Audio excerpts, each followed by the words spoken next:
this may hide their faces because they're going to go on to work their regular jobs. I mean, this has been going on for a very long time. People who attended lynchings on Sunday went on to be doctors, lawyers, bankers, and teachers on Monday morning. In the early 1900s, on Election Day in Ocoee, Florida, Afro-Americans were being kept from voting through political violence, and Mose Norman and July Perry were two people amongst this group.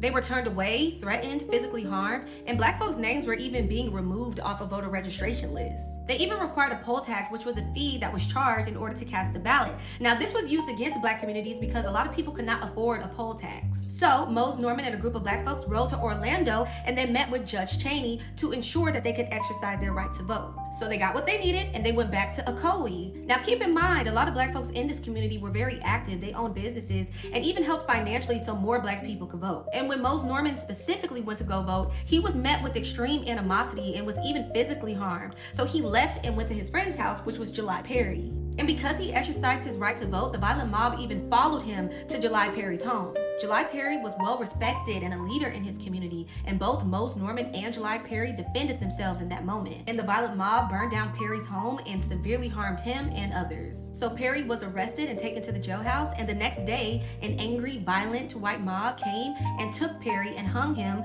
specifically where Judge Chaney could see him. And the violence didn't stop there. They went on to burn down and continue the massacre in the town of Ocoee.